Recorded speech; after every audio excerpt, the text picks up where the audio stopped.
हो जाएगा। पहले गुलदस्ता था, लेकिन बीच में भ्रष्टाचारी लोगों को सत्ता पे आने के कारण हमारा देश गुलदस्ता से एकदम नीचे गिर गया, जिसके कारण हमारे बच्चों में, हम में, बुजुर्गों में इतनी नफरत भरी नजर से लोग देख रहे हैं। अभी शासन में जो बैठे हैं, जो पिछले पीछे देकर आए और बीपीआरओ आश्रम से आंदोलन किया और अंग्रेजों को छक्के छुड़ा कर यहाँ से भागने पर मजबूर किया, वैसे हम लोग को एक होना पड़ेगा।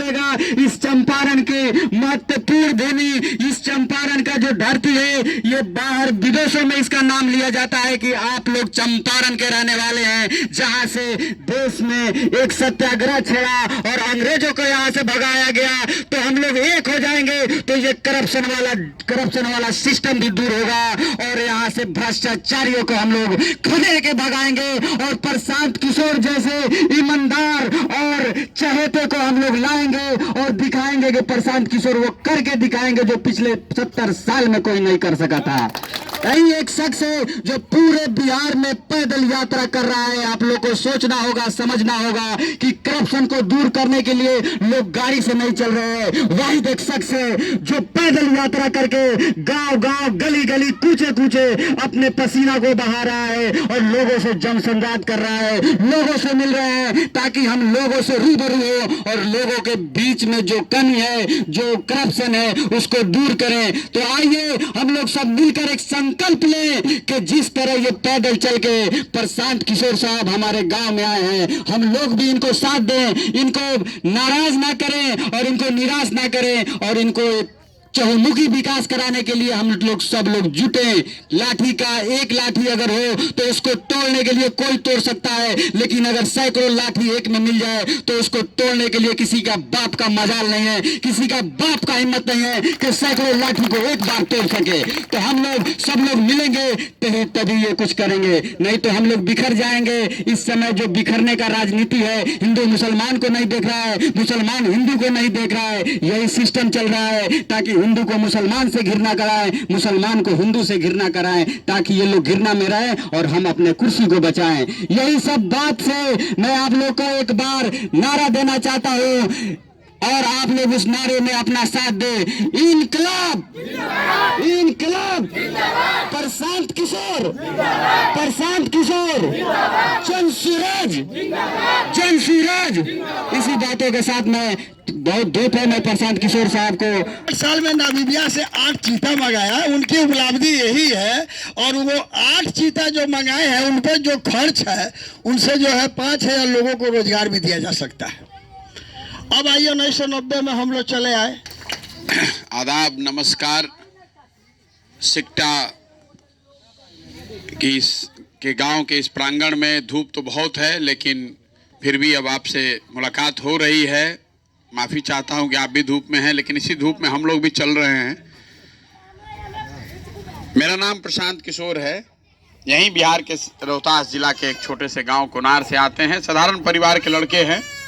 पिताजी डॉक्टर थे, बाबा मजदूर थे, बैलगाड़ी चलाते थे। यहीं से पढ़ लिख कर निकले और पहले यूनाइटेड नेशन, संयुक्त राष्ट्र संघ में काम करते थे। 10 साल भारत में थे, अमेरिका में थे, उसके बाद अफ्रीका में थे। लेकिन जिस परिचय से आप लोग हमको जानते हैं, चुनावी रणनीतिकार, प्रबंधक वगैरह, वो काम 2011 से किए 2021 तक। 21 में मैंने ये घोषणा की है, बंगाल का जिस दिन रिजल्ट आया उस दिन मैंने ये घोषणा की है कि अब जीवन में आगे किसी भी दल और नेता का काम नहीं करेंगे। ऐसा क्यों है? उसी काम को करके इतना नाम कमाए हैं। लोग बताते हैं कि नेता और दल, बड़े बड़े दल चुनाव में सलाह लेने के लिए सैकड़ों करोड़ रुपया देते हैं मुझे, तो फिर उस काम को क्यों छोड़ दिया? इसलिए छोड़ दिया कि 10 साल काम करने के बाद ऐसा लगा कि अगर ऊपर वाले ने कुछ बुद्धि शक्ति दी है तो उस बुद्धि शक्ति का उपयोग सही मायनों में लोगों की जिंदगी बदले उसमें करें। नेताओं को जिताना हराना, दलों को हराना जिताना तो 10 साल बहुत करके देख लिया। इसलिए बिहार लौटे हैं।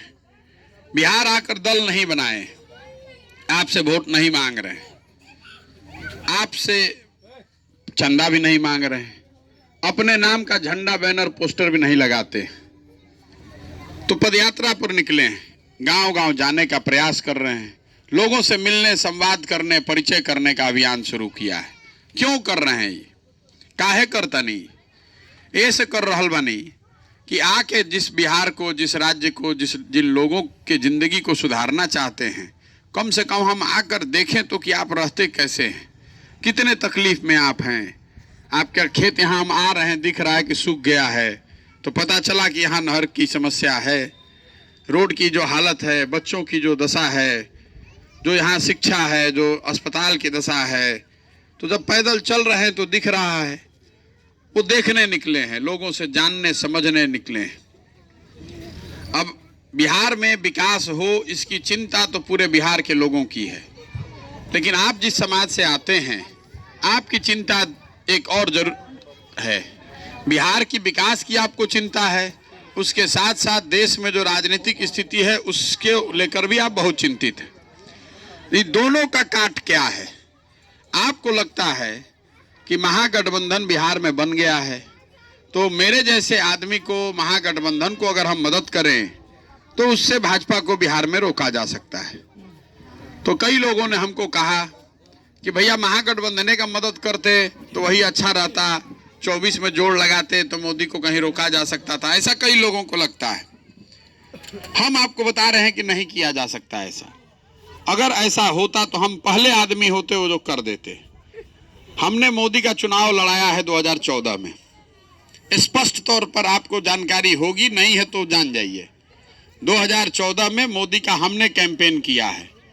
उस वजह से अगर आप हमारे साथ नहीं जुड़ना चाहते हैं या आप हमको पसंद नहीं करते हैं तो जायज बात है, जो है वो सामने है। लेकिन 2014 के बाद देश में भाजपा जहां भी हारी, 2015 बिहार में, 2017 में पंजाब में अकाली भाजपा को हमने हराने में कंधा लगाया, 2015 में महागठबंधन बिहार में मैंने बनवाया था, मैंने प्रचार कराया, मैंने ताकत लगवाई, आपके सहयोग से जीत कराए महागठबंधन वाले लोग। 2017 में पंजाब में भाजपा अकाली की सरकार थी, मैंने कांग्रेस की मदद की, वहां भाजपा को हराया गया। आंध्र प्रदेश में टीडीपी भाजपा की सरकार थी, उनको हराने के लिए जगन मोहन रेड्डी की मदद की, वो जीत कर आया। तमिलनाडु में स्टालिन की मदद की, वहां एआईएडीएम के भाजपा को हराया। तेलंगाना में टीआरएस की मदद की, केसीआर वहां मुख्यमंत्री हैं। बंगाल की बात तो आप जानते ही हैं। दिल्ली में केजरीवाल जैसा आदमी, जिस पर मैं बिल्कुल भरोसा नहीं करता हूं, उस आदमी की भी मदद की, इसलिए कि भाई भाजपा को वहां हरा सकता है। ये जब सब का किए तो यहाँ बिहार में महागठबंधन का क्यों नहीं कर रहे हैं? इसकी दो वजह है। एक तो ये 10 साल करके मेरा अनुभव जो रहा कि इस तरीके से भाजपा को आप नहीं हरा सकते। होता ये है कि मान लीजिए कि हमने नीतीश कुमार महागठबंधन बनाकर बिहार जीता, जब तक हम पंजाब जीते तब तक नीतीश कुमार पलट के भाजपा में चला गया। पंजाब जीत गए, फिर आंध्रा गए, जब तक आंध्रा जीते तब तक अमरिंदर सिंह भाजपा चला गया। फिर आंध्रा जीते बंगाल पहुंचे, बंगाल जब तक जीते तब तक जगन मोहन रेड्डी को भाजपा ने अपने क्लच में ले लिया। तो 10 साल ये काम करने के बाद मेरा अनुभव हुआ कि नहीं, अगर इस दल को हराना है तो इसको विचारधारा के आधार पर ही हराया जा सकता है। लोहे को लोहा ही काट सकता है। हम लोहे को लकड़ी से काटने की कोशिश कर रहे हैं। कहीं का ईंट, कहीं का सीमेंट, कहीं का बालू जोड़कर भाजपा को, इस भाजपा को नहीं हरा सकते हैं। हम भाजपा से आपको डरा नहीं रहे हैं, लेकिन ये नीति कहती है कि जिससे आपका मुकाबला है उसको कम करके मत आंकिए, उसकी ताकत, उसकी शक्ति को पहचानिए और फिर तैयारी कीजिए, तभी उसको हरा पाइएगा। 10 साल हमने ये कर देखा कि भाई हम तो 2-2 साल, 1-1 साल लगाकर एक एरिया जीतते हैं, दूसरे एरिया में पहुंचते तो पहले वाले को कब्जा लेता है। तो विचारधारा के आधार पर इसको हराया जा सकता है। कुछ ऐसा खड़ा करना पड़ेगा जो खड़ा एक छोटे जगह पर हो लेकिन बड़ा बवंडर बनकर निकले।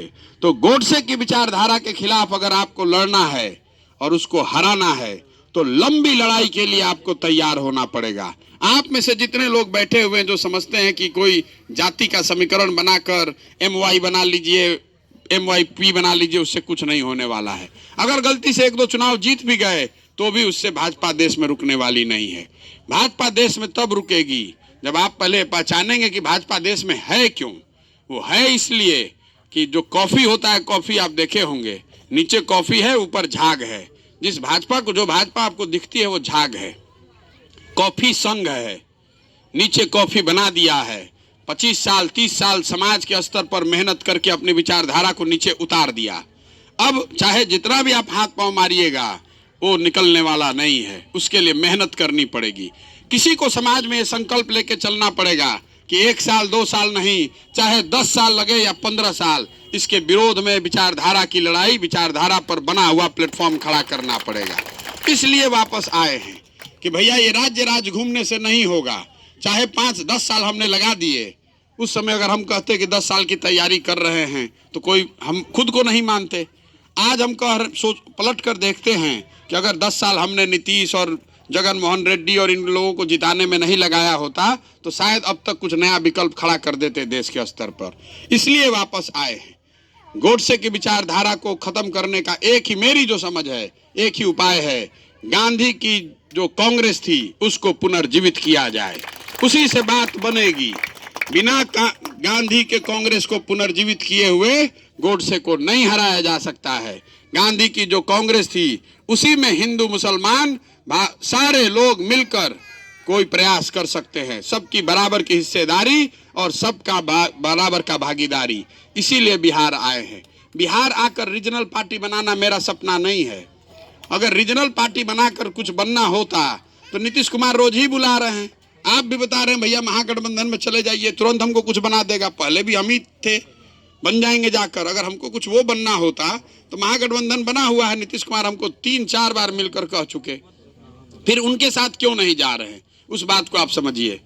2015 में नीतीश कुमार को हम लोगों ने जिताया था, हमने भी अपना कंधा लगाया, आपके वोट से वो जीत कर आए। वो आदमी 2015 में जीता और 2017 में बिना किसी वजह के भाजपा में चला गया। अब बताइए कि एक बार धोखा हुआ, दूसरी बार फिर मैं लौट कर आया 2017-18 में। मुझे उन्होंने पार्टी में उपाध्यक्ष बनाया, पब्लिकली कहा कि हमारे बाद आप ही अब इस पार्टी को आगे चलाइएगा, लोकसभा तक के बाद हम लोग भाजपा को छोड़ देंगे। उसी बीच में CAA NRC आ गया।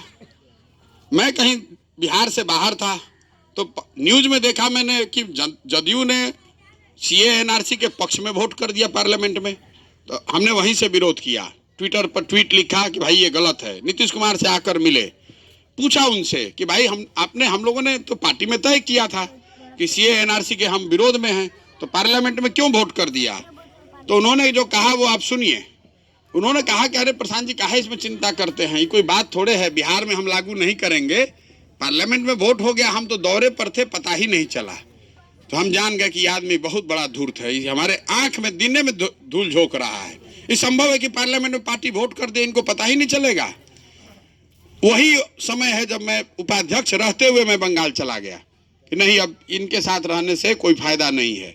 आपने देखा बंगाल में क्या हुआ। आज जो लोग भाजपा विरोध की बात कर रहे हैं, नीतीश कुमार कह रहा है, आपको लग रहा है कि आपका नीतीश कुमार हितैषी है। जरा सोचिए कि जिस दिन CAA NRC आया था, आप पर गर्दन पर तलवार लटकी थी, नीतीश कुमार ने एक स्टेटमेंट दिया था क्या आपके पक्ष में? जिस दिन बंगाल में लड़ाई लगी तो लालू, कौन बिहार का वीर गया था बंगाल में लड़ने? लालू यादव नहीं गए थे, तेजस्वी यादव नहीं गए थे, प्रशांत किशोर गए थे 2 साल अपना गर्दन फंसाकर। हमने वहां पूरी ताकत लगाई। हमने जब दीदी का, अपने पार्टी का आधा आदमी TMC छोड़कर भाग गया, सब भाजपा ज्वाइन कर लिया, तब भी मैंने कहा था कि भाजपा को 100 से ज्यादा पार नहीं होने देंगे। आप बंगाल का रिजल्ट देख लीजिए, 77 पर रोक दिया, उसी से CAA NRC रुका हुआ है। अगर बंगाल में भाजपा जीत गई होती तो CAA NRC का भी लाइन हर जगह लगा हुआ होता। अब आप हमको कह रहे हैं कि हम भाजपा का B टीम है। कौन कह रहा है? नीतीश कुमार कह रहा है। बताइए, 2 महीना पहले तक तो खुद ही भाजपा के साथ थे। 17 साल मुख्यमंत्री रहे, उसमें 14 साल तो ये आदमी खुद भाजपा के साथ रहा है। और आज भी आपके आंख में धूल झोंक रहे हैं, आज भी भाजपा को छोड़ा नहीं है उन्होंने। आप भ्रम में हैं। मार्च में महागठबंधन बनने से पहले नीतीश कुमार हमसे मिलने आए दिल्ली में, मीडिया के माध्यम से आपको खबर होगी। 4 घंटा हमारे साथ बैठे, ये बताया कि भाई अब हम महागठबंधन, जब किसी को नहीं जानकारी थी कि हम लोग को ये करना पड़ेगा, इसलिए किया उन्होंने क्योंकि उनको इस बात का इल्म हो गया था कि लोकसभा चुनाव में अगर भाजपा 24 में जीतती है तो ये यहाँ से मुख्यमंत्री से इनको हटाएगा, क्योंकि इनके पास 43 विधायक है, भाजपा के पास 75 था, तो लोकसभा तक भाजपा रुकती, MP जहाँ जीत गया तो उसके बाद इनको हटाता। इसलिए नीतीश कुमार उससे पहले ही हट गए। और हटने के बाद भी जो लोग आप में से समझदार हैं, जरा उसको समझिए, एक खिड़की भाजपा से खोल के रखा है उन्होंने। मैंने ओपन चैलेंज किया है कि अगर आपने भाजपा और एनडीए को छोड़ दिया तो आपका आदमी राज्यसभा में उपसभापति कैसे है? आप यहाँ महागठबंधन बनाए हैं और दिल्ली में भाजपा का कानून पास कराने के लिए राज्यसभा में उपसभापति हरिवंश जी जो हैं वो जदयू के एमपी हैं, तो उसको आप क्यों नहीं हटा रहे हैं भाई? ऐसा कैसे है कि मतलब यहाँ पर आप महागठबंधन में रहिएगा और दिल्ली में आप भाजपा के साथ रहिएगा? ये दोनों कैसे चलेगा? 2015 में यही हुआ था, वो महागठबंधन में आ गए लेकिन अरुण जेटली से उनका संबंध कभी बंद नहीं हुआ। जब मैं यहाँ से चला गया पता चला कि अरुण जेटली, सुशील मोदी और नीतीश कुमार ने बैठ के नया फार्मूला बना लिया। इसलिए मैं आपको कह रहा हूं, आप में से जो लोग बैठे हुए जो कह रहे हैं कि महागठबंधन का मदद कीजिए, आप हमको लिख कर दे दीजिए गारंटी कि नीतीश कुमार नहीं पलटेगा। हम आज मदद करने को तैयार हैं, कोई नहीं दे सकता है। ये आदमी, मैं उस आदमी के साथ 2 साल रहा हूं घर में, उसके साथ रहते थे, हम लोग साथ में रहे हैं। हम लोग कहते भाई ये आदमी कभी बिहार का प्रधानमंत्री का कैंडिडेट होगा, बिहार का शान बढ़ेगा। ये आदमी खुद ही जाके गड्ढे में गिर गया। हमको उन्होंने कहा कि अरे आप हमारी बात रहते मानिएगा तो हमारे बाद आप ही मुख्यमंत्री बनिएगा। हमने उनको कहा कि आप भी हमारा बात मानते तो अभी आप देश के प्रधानमंत्री होते। आप ही जाके गड्ढे में गिरे हुए तो हमको काहे के लिए बोल रहे हैं? इसीलिए नहीं जा रहे नीतीश कुमार के साथ। इस आदमी पर भरोसा करके 2 साल 3 साल मैं बर्बाद नहीं करना चाहता हूँ। कांच में एक बार दरार पड़ती है, 2 बार दरार पड़ गई, कितनी बार भरोसा कीजिएगा? 2 साल 3 साल मेरे जीवन का फिर निकल जाएगा। ये आदमी मेरे प्रयास से आपके वोट से जीत कर आएगा, फिर भाजपा में भागेगा। लिख कर रखिए, मुख्यमंत्री बनने के लिए भागे तो भागे, नहीं तो कल राज्यपाल बनने के लिए भी आदमी धोखा दे के भागेगा।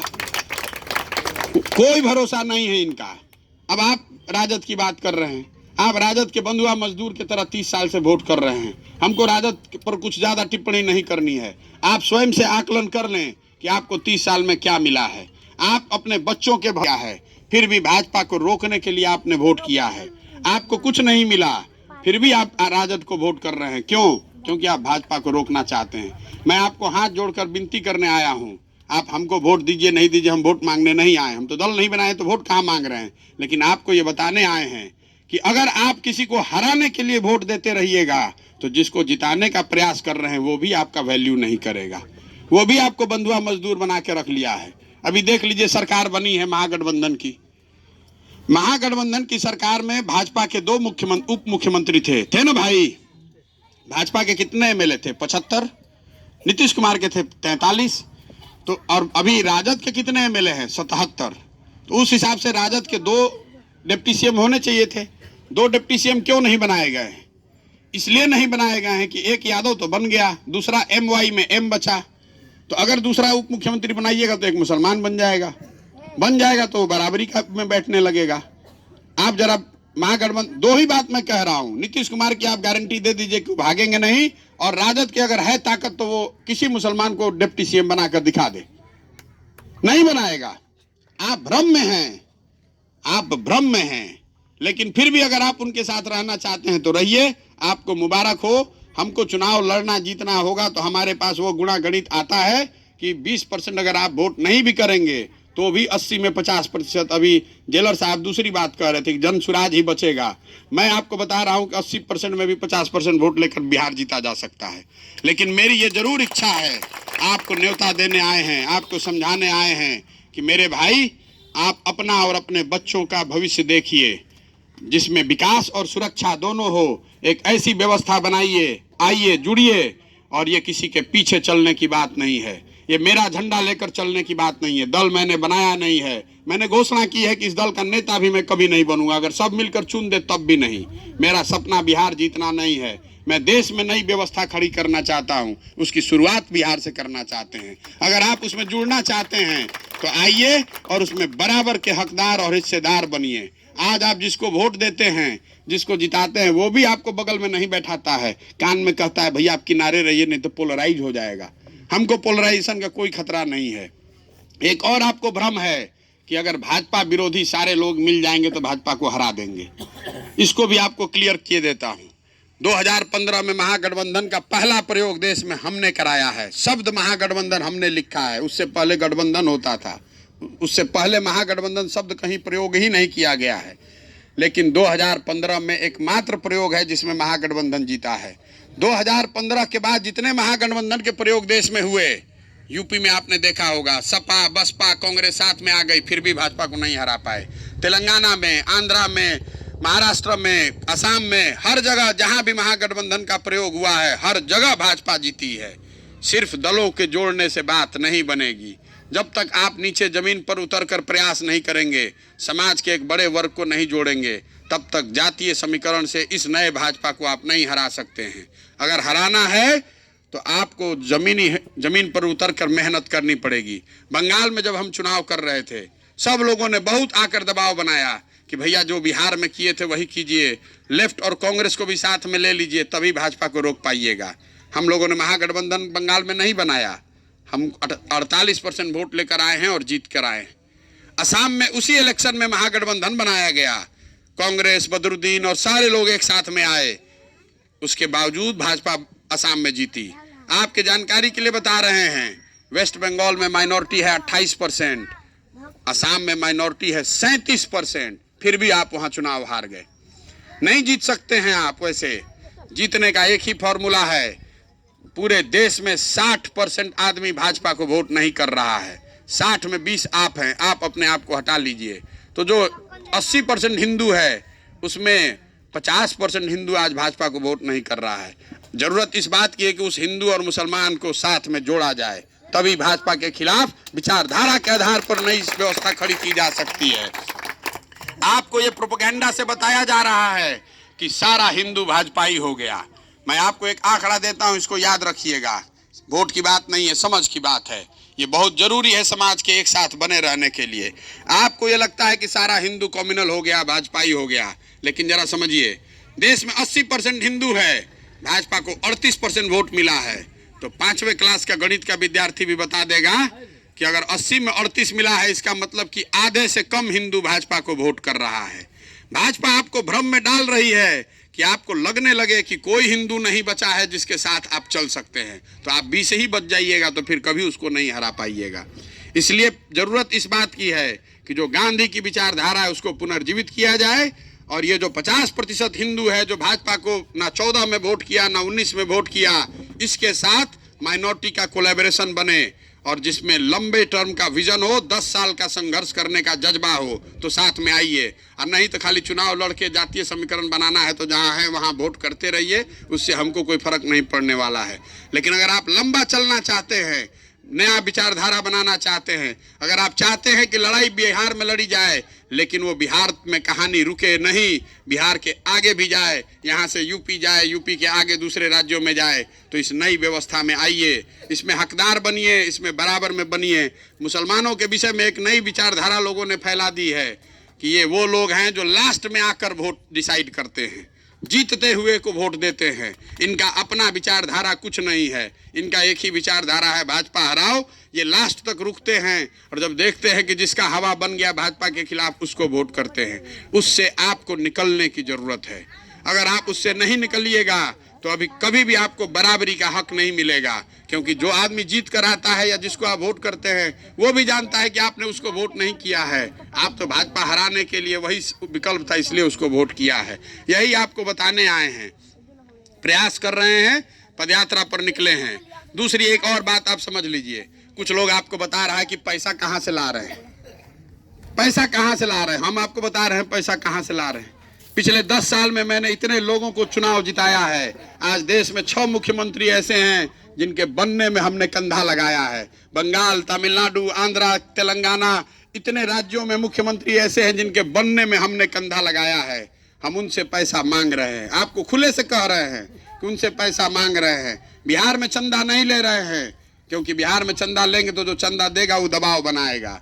इसलिए उन लोगों से मांग रहे हैं पैसा कि भाई देखो, बिहार में एक नया प्रयास कर रहे हैं, थोड़ा थोड़ा मदद करो। सब मदद कर रहे हैं, इसलिए चल रहा है। और आपको भ्रम में डाला जा रहा है कि आप भाजपा के पैसे से प्रशांत किशोर चल रहे हैं। जैसे आप जकात का पैसा निकालते हैं, भाजपा कहती है कि सब पैसा आपका सऊदी से, आतंकवादियों के यहाँ से आ रहा है। इसका तो कोई अंत ही नहीं है। अगर आप शक के दायरे में पड़े रहना चाहते हैं, जिंदगी भर शक करने के लिए कोई ना कोई आपको अवसर मिलता रहेगा। अगर लेकिन विश्वास करना चाहते हैं तो मुझ पर विश्वास मत कीजिए। इस विचारधारा पर विश्वास कीजिए, अपनी क्षमता पर विश्वास कीजिए कि हम लोग साथ मिलकर इसको बनाएंगे तो कैसे प्रशांत किशोर ठग लेगा। अगर ठगने वाला होगा तब भी कैसे ठग लेगा। आप साथ में चल के बैठिएगा। ग्यासुद्दीन जी ने ठीक कहा कि मैं इतना बेवकूफ़ थोड़े हूँ कि प्रशांत किशोर आके हमको बेवकूफ़ बना लेंगे। तो आपको अपनी क्षमता, अपनी बुद्धिमत्ता पर विश्वास होना चाहिए। लेकिन ये जरूर है कि किसी का बंधुआ मजदूर बनकर अगर आप वोट करते रहेंगे किसी व्यक्ति या दल का, तो आप और आपके बच्चों का भविष्य हमेशा अधर में रहेगा, गरीबी दूर नहीं होगी, आपको भागीदारी नहीं मिलेगी। ये बताने आए हैं, ये समझाने आए हैं। बाकी आपकी मर्जी, वोट दीजिए नहीं दीजिए उसके कोई फर्क नहीं पड़ने वाला है। के बारे में 2 मिनट थोड़ा बोल दीजिए। गोडसे कौन सा शब्द समझ में नहीं आई है? गोडसे भैया जो भाजपा है वो गोडसे है। सिंपल बात है। जो भाजपा जिस विचारधारा को लेकर चल रही है वो गोडसे है। उसको काउंटर करना चाहते हैं तो गांधी का झंडा लेकर चलना पड़ेगा, दूसरा कोई उपाय नहीं है। गांधी जी को जिसने मारा वो आपको मालूम है, उसका नाम गोडसे। गोडसे व्यक्ति नहीं है, एक विचारधारा है, संघ है।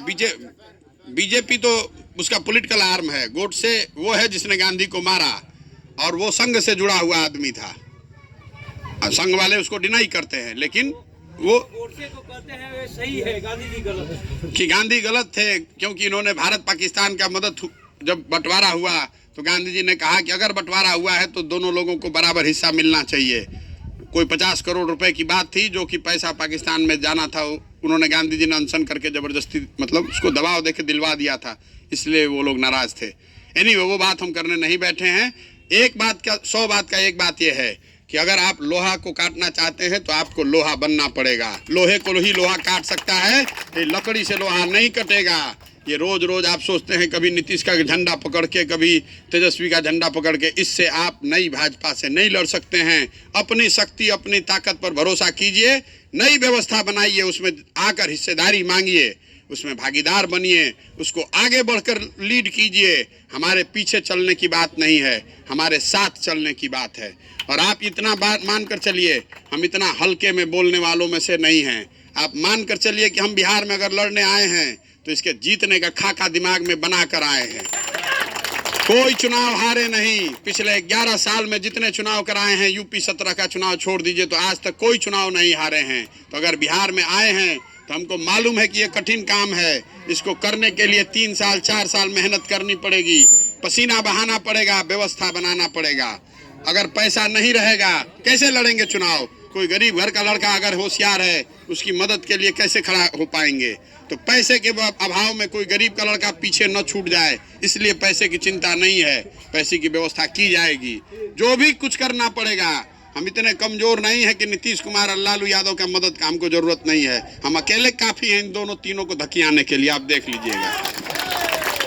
अब आप बताइए कि बिहार में एक नया विकल्प बनाने के लिए जो इसका देश में फ्यूचर हो, ये विकल्प बनाने का प्रयास होना चाहिए कि नहीं होना चाहिए? एक बार आपसे पूछ रहे हैं, फिर से बताइए। ना कहना है तो ना भी कहिए। ये प्रयास होना चाहिए कि नहीं होना चाहिए? होना चाहिए ना। और दूसरी बात, आपसे वोट मांगे नहीं, चंदा मांगे नहीं, तो कुछ तो जरूर मांगेंगे। आपसे क्या मांगने आए हैं? आपसे आपका दुआ मांगने आए हैं। दुआ इसलिए मांगने आए हैं कि जिस ईमानदार सोच को लेकर चले हैं, इस ईमानदारी पर बने रहें, ना धोखा दें, ना आपके साथ धोखा होने दें। इसलिए अगर आपका भरोसा है तो हाथ उठाकर एक बार दुआ दीजिए कि इस ईमानदार प्रयास में सफलता मिले, क्योंकि किसी व्यक्ति के बस की बात नहीं है। ऊपर वाले की कृपा चाहिए और आप सबकी दुआ चाहिए। इसी से यह नया चीज खड़ा किया जाएगा। बहुत बहुत धन्यवाद।